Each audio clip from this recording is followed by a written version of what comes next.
Welcome to Entrepreneurship at Rowan, an official production of the award-winning Rowan Center for Innovation and Entrepreneurship. We cover the entrepreneurial pulse of Rowan students, faculty, and alumni. Prepare to be Rowan proud.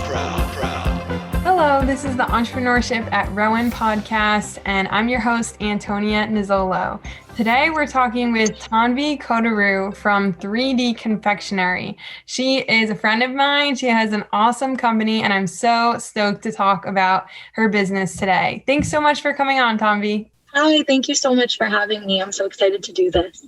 Absolutely. So let's give everyone some context. What is 3D Confectionery? What do you do there, and what are your product offerings?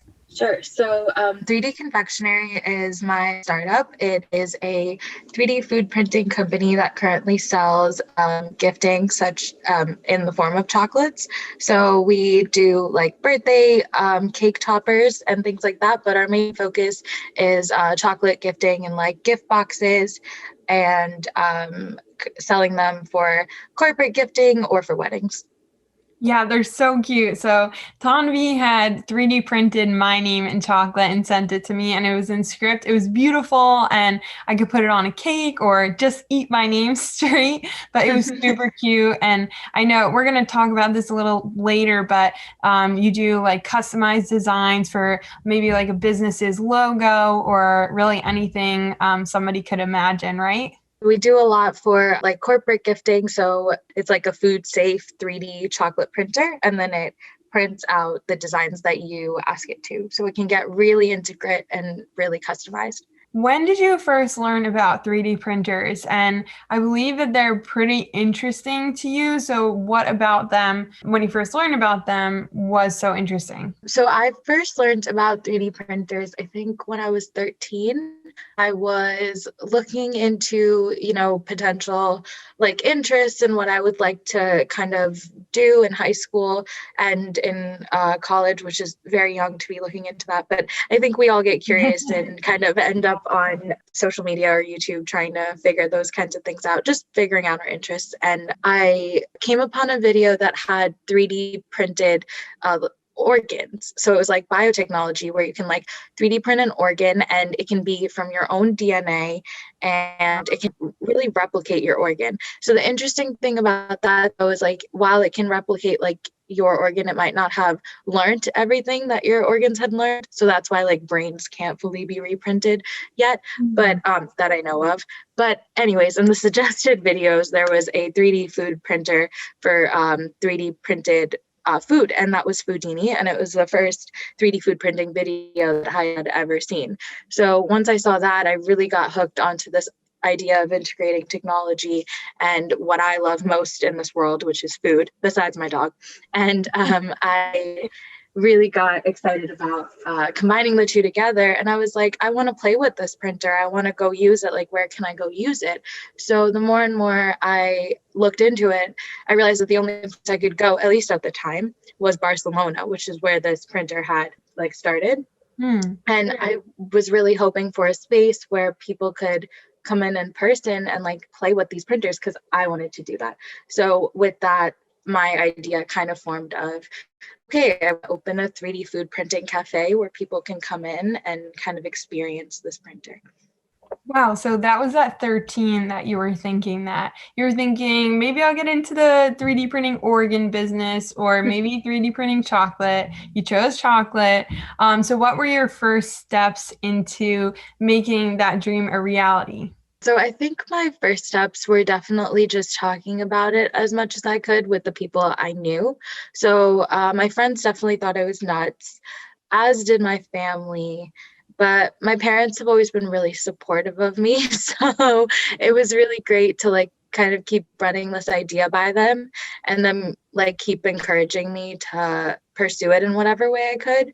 So it kind of started with me speaking about it as much as I could, maybe not during like daily conversations, but a lot during like summer camps and pitch competitions, and even study abroad, which I got to do with Rowan. And so the more and more I asked, the more and more questions I received, which was very useful, because it, like, the more and more I was pitching my idea, I was hearing like issues with it, things that people were wondering what would come from it. Why would I go to that? Why would I go back to that? How can you improve this aspect of it? Is it fast enough? So with all of those questions, I spent a lot of my time coming up with answers.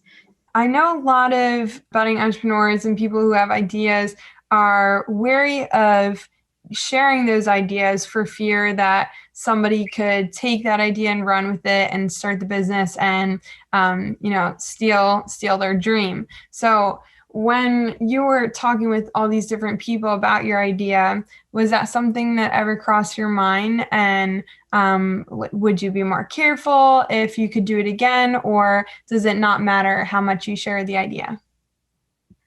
I think that's a great question, because I was very scared to share the full-fledged idea for a long time. But then I went to the makerspace at Rowan, and I was really nervous when I went there. But I went to the makerspace in the business building, and I talked to the two student workers there, and they were so sweet and so helpful. And they were like, you don't have to be nervous to share your idea with people, because whatever work you've put into it is going to make the difference than whatever work the next person that hears about it tries to put into it. So like, if you're really, putting in what you can, like you'll be okay. But I think honestly, to like kind of go back to when I was like 13, it was around 15, I was doing a summer camp. It was my first one. And it was like a business summer camp to try and, help kids in pitch competitions and stuff. And I was too nervous to share the food printing thing because I didn't want anyone to take it. So I'd kind of dulled it down to where it was a 3D printer for iPhone cases. So we would 3D print iPhone cases was my pitch. So I wasn't always ready to fully share my idea of 3D food printing cafe. And there's also another idea. So there's always just a lot of things going on. And I think it's okay to kind of just like not fully run the entire thing by people, but kind of some version of it to get them, interested. So that's kind of how I started. But then as I got more and more involved, I stopped being as afraid. So you had noted the makerspace and how you had brought your idea to it. Does that mean that you weren't actually 3D printing chocolates until college? Yeah, yep, that's true. So I didn't get my first 3D printer until I think 2 weeks ago this time last year. So 2020 February is when I got my first 3D chocolate printer. So literally a month before the pandemic. But that's when I got my first chocolate printer, and that's when I started the testing of it. So like trying different designs and different rounds.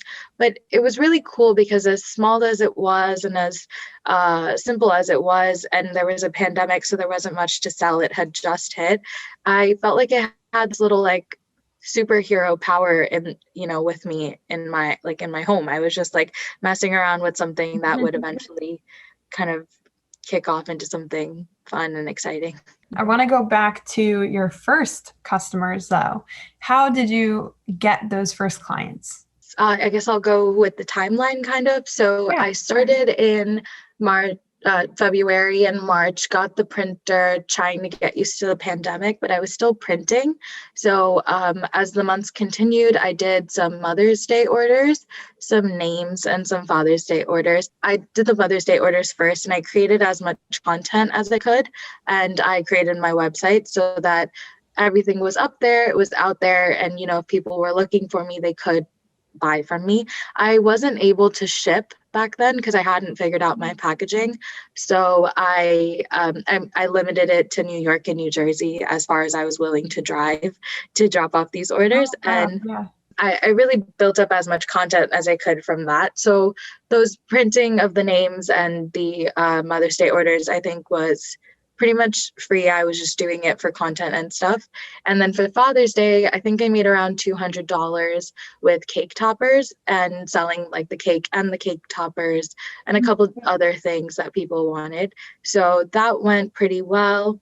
And then we did a couple more birthdays towards the end of the summer. And I was trying to get more clients, but I was really pushing B2C when I didn't realize that I should be focusing on B2B. It kind of just fell into my lap, where Cambridge Spine emailed the 3D Confectionery email, and they were like, hey, we're looking for custom chocolates for our company, and we would love if you could print out not the logo but the spira.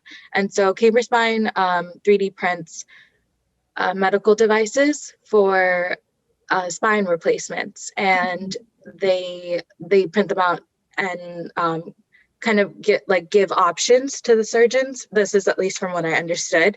And so there's obviously, all of our bodies are made differently, so the best option that the surgeon thinks would be, you know, great for a disc replacement in your spine is what they would choose. So they were like, here's, if you sign the NDA, we'll send you the STL file of the spira, test it out, send us some pictures, and let us know if you think you're capable of doing it. So I printed it out as many times as I could. I did not think it looked good at all, because my first printer I had used and abused, and I felt so bad. But I really, I messed with it as much as I could, because it was the first one, and I wanted to try different types of chocolates. I wanted to try different materials in it. I wanted to see what would work and what wouldn't, and I was really curious. So this was my first time I could finally get my hands on a 3D chocolate printer, and I was like, I have to try every single angle of this. So when I was printing the product that they asked for, it honestly didn't look as good as once I got the new printers, but I still sent them the pictures, and they were like, we love this. It's great. Can we get 400? And I was like, 400? 400? What do you mean 400? I have one tiny printer. It takes an hour to print one of these things in the size that you want, 400. And then I got 2 more printers, and they asked for it in, I think, 3 weeks. So I finished it up in 2.5 weeks, and I had 6 business classes. I didn't even have gen eds. So I was running on no sleep and lots of caffeine, but wow. I think it went really well. Like, we found packaging. There's a really great packaging company called Papermate, and we found the perfect packaging on there. And then I think 1 week before we were supposed to order it, their website went down and they had a security breach. So I was like so concerned, because it's one thing for me to go there and drop it off at their company. It's in King of Prussia. So that was fine. Like, I knew the chocolates wouldn't break there, but I was like, they want to ship it, and they can't just put it in clear bags and ship it to all of their clients, you know? So I was like, we need to get the proper packaging. So we kept looking, and their team was really sweet too. So their marketing team helped me find another option for packaging.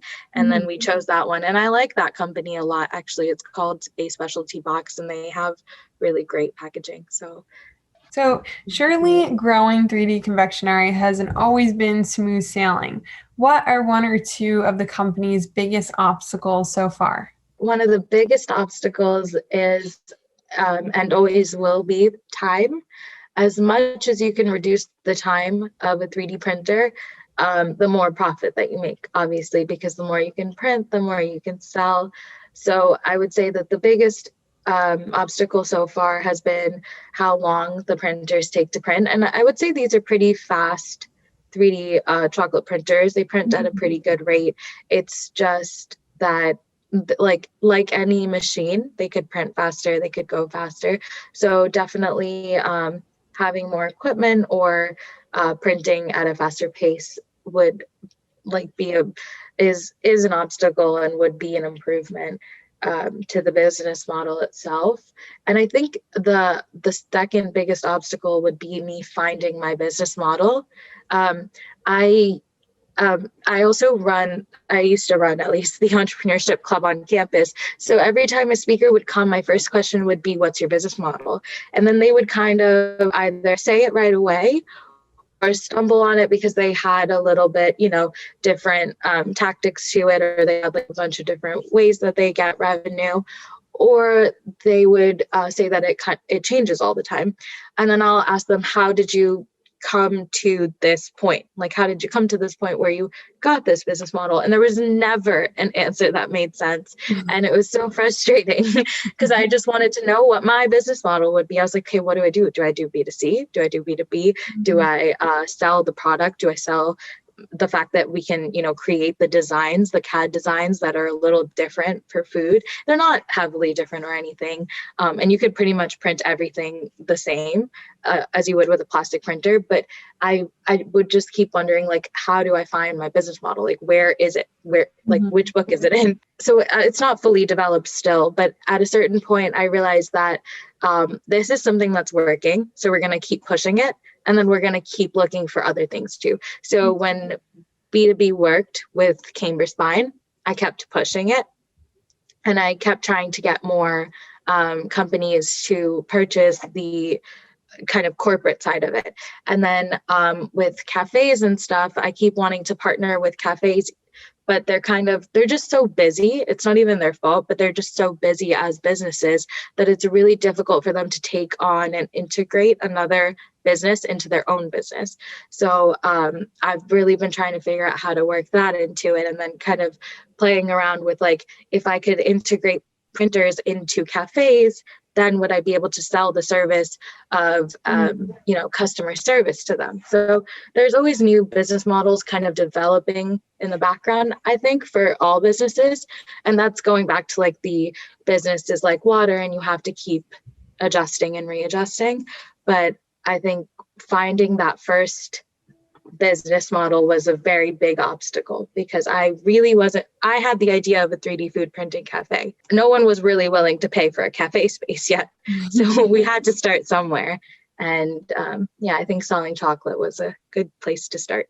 So what do you dream 3D Confectionery will one day look like? And I'm not sure if this has changed over the past months since you're graduating soon. So if you want to give us an older answer, that's totally good. Or if you have an answer today, that's cool too. I originally just wanted 3D Confectionery to be a 3D food printing cafe that was kind of a franchise where people would go for an experience, but would want to come back because not only was the experience fun and with friends, but the food was good enough for people to want to return. So that was kind of where I began, and what I would normally say is, like, I see my business growing from chocolates to 3D printing actual food, because you can print with actual food too, like purees and stuff. So, like, you could print on avocado toast. And I had kind of this idea of, like, setting up in Disneyland with this cafe, and I would still love to do all of that. But eventually, in the grand scheme of things, I want to set up a space that's kind of like an interactive museum for 3D printers. So that's the new answer that I will start giving to people. But yes, I think it's so fun and exciting and educational, and it's wonderful that so many schools have it, but also this space that would allow people to interact with all types of 3D printers would give them a better idea of what they needed for their homes or their businesses. Like, for example, architects use 3D printers all the time. I've actually had a friend of mine texting me, kind of being like, hey, I just got a 3D printer. I think she's into architecture. And so she's printing, like, couches and things like that. And they don't know right away which printer would be the best, option for them. And there's no place to go and kind of test it. It's just you pay $5,000 and you get a printer. Oh. And so, they're not all that expensive, but a lot of them are, especially ones big companies use. And, you can even 3D print houses now, which is amazing. Yeah. So I think it would be so cool if there was an interactive space where people kind of come in and experience the printers, decide what they wanted, and then purchase that one, whether it be with us or later on. But yeah. I know you follow a bunch of female entrepreneurs on social media, and I believe you're inspired by them because we've talked about that topic a bit. Can you give us an example of one of these leaders that inspires you and tell us why they inspire you, or just talk about why you follow female entrepreneurs on social media? The reason I follow female entrepreneurs on social media is because I think it's great to follow them, support them, and of course support small businesses. But more than that, for me, it really makes me feel empowered and feel like if another woman can do it, I can do it. And it's refreshing to see someone who looks like you and kind of is similar to you or comes from a similar background, or even if not, like just being a woman in and of itself is being similar enough because it's an experience to be a woman. And I think it's really great to follow these women and learn from them and understand what, they might have faced that I might not face, or things that I might face being a woman in the startup world. I think my favorite startup and kind of person that I follow a lot is Deepika Mutyala. So I don't know how long she's been doing it for. I think probably almost at least 10 years now, but she's a blogger and her family's from the same part of India as mine. And she grew a business called Live Tinted, which is basically a makeup brand for that is more for women of color. And she created a product called the Hue Stick. So this particular product can be used to do so many things.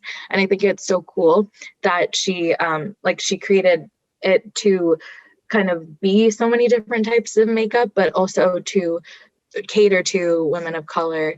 A big market, but that had kind of just been given one or two shades in the beginning of the makeup industry and not really thought of that much. So watching her kind of share her story, and then she started off as a blogger, but watching her grow from that to starting her own business, running a successful company, and just being a woman boss has really inspired me to know that I can do it as well. That's awesome. And now you're inspiring others as a woman boss on social media. Awesome. And how can we find you on social media? What are your links? Right. So my personal Instagram is at Tanvi Koduru. So TANVI KODURU. I don't know if I'm supposed to be spelling, but I did. And then my business account is at 3D Confectionery. It's in my bio, or you can find a link to it. But I think the most important thing is people spell it ARY at the end, and it's ERY. The correct spelling is ERY, but everyone wants to spell it ARY. So it's in my bio. That should be the easiest and fastest way to find it. Last question to close off the interview. We ask this of everyone who comes on the podcast. So how much of the success of this enterprise do you think has to do with the skills that you brought to it, and how much of it was just luck? I love this question. I think it's kind of 80-20. Like, you put in so much work when you have a startup, and it's truly something that you love and want to be doing. It's one thing to open a franchise or kind of open different types of businesses, and those you can still be passionate about too. But I think when you have this idea that's yours and it's your baby and you're nurturing it, you don't really just do it. You like eat, sleep, breathe it. It's really something you're thinking about all the time. So of course, it has to do with how much time you put into it. So I think 80% of it is what you put into it. And then 20% of it is luck. I don't believe that, everything, I do believe that everything just, I don't believe that everything just kind of comes to you, but I think that little things do, like that email from Cambridge Spine. I had been seeking out B2C, and I hadn't been doing anything for B2B. I was kind of too nervous to do anything for B2B because I was like, I don't have the production, and I'm nervous about shipping, and I can't do it fast enough. And they reached out to me and they were like, hey, can you do this for us? And I just couldn't say no. And I'm so glad I didn't, because I made, my first large revenue, and I found this entire avenue that I could go down that works really well. So now it's again the 80% of, okay, so now you found this, you got lucky with this. What can you do to continue pushing this? Thank you so much, Tanvi, for your time today. Really appreciated listening to your story and learning from you. Thank you. Thank you for listening. Rowan is proud to be an official knowledge hub of the International Council for Small Business. Our AACSB award-winning entrepreneurship programs challenge students to solve real problems in bold and impactful ways. If you're interested in supporting entrepreneurship at Rowan, or want to get more involved by hiring an intern, speaking to a class, or being featured as a case study, contact us at rcie@rowan.edu.